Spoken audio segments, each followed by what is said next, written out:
Le gouverneur du Nord Kivu s'est exprimé à l'opinion à travers une conférence de presse qu'il a animée ce vendredi 30 décembre à son cabinet de travail. Les thématiques sécuritaires, politiques et du développement étaient au menu de sa communication. Premièrement, Julien Paluku a brossé la situation sécuritaire de 2016 qui se caractérise par la résurgence des violences dans le sud de Lubero, dans la chefferie de Bouito en territoire de Rutshuru par les Maïma et les FDLR, mais également la persistance du phénomène ADF dans la région de Beni. S'agissant de l'insécurité dans la partie sud de la province, le gouverneur du Nord Kivu pense qu'il n'y a pas de crise entre les différentes ethnies, mais plutôt on assiste à l'activisme des groupes armés à connotation ethnique n'ayant pas des mandats de leurs communautés respectives. Parce que les groupes qui s'affrontent en fait au Nord Kivu laissent à penser qu'il y a des conflits communautaires. Parce que on n'a jamais assisté à des réunions de communautés où ils adoptent par leur référendum des actions communes pour aller s'attaquer à d'autres communautés. Mais au Nord Kivu existe des groupes armés qui ressemblent à des groupuscules émanant des communautés respectives. Et je vais expliquer. Toutes les guerres que nous avons connues ont été des guerres particulièrement où des ethnies ont cherché à apparaître comme si elles voulaient dominer les autres. Et vous qui êtes Nord Kivu, vous les comprenez facilement. À partir de l'AFDEL, en passant par les RCD, les CNDP, les M23, il est apparu dans la province une sorte de domination à travers ces guerres d'une catégorie de communautés. Et cela a suscité, selon mon analyse, d'autres forces de réaction au niveau local que l'on a pensé comme des forces d'autodéfense.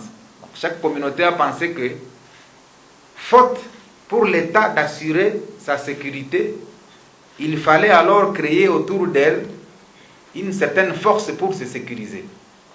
Et c'est comme ça que moi je comprends en fait la résurgence de quelques mouvements autour des communautés. Mais sans demander l'aval de leurs communautés respectives. Alors c'est ainsi que vous aurez des communautés comme Tcheka, disons des groupes comme Tcheka, NDC ou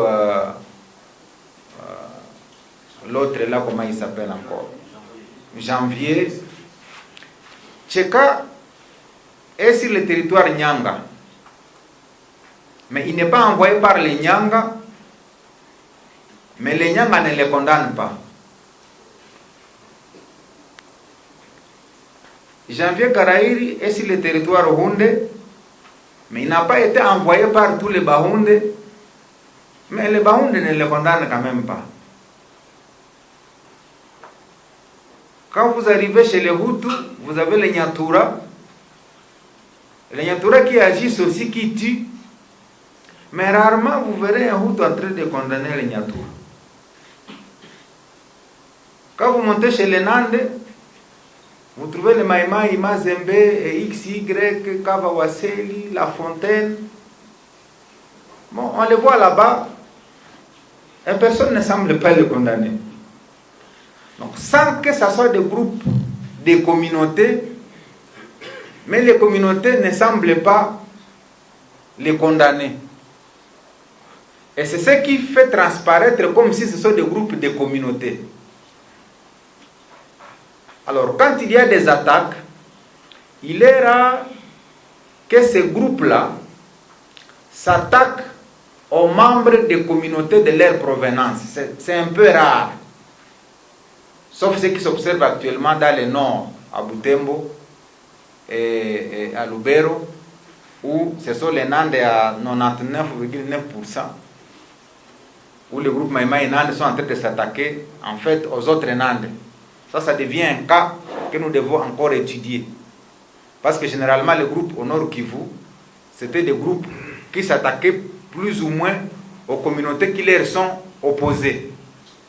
Mais la problématique du Nord est en train de nous interpeller pour savoir qu'est-ce qui se passe dans cette partie nord où cette fois-ci, ce n'est plus comme ce que l'on observe dans la partie sud où les groupes armés s'attaquent particulièrement aux populations auxquelles ils semblent être opposés sur le plan intercommunautaire. Donc ce diagnostic-là, nous allons le poser ensemble avec vous. Et ça suscite quand même beaucoup d'attention. C'est pourquoi j'ai dit, est-ce la fièvre électorale? Est-ce une nouvelle guerre? Est-ce la guerre du pétrole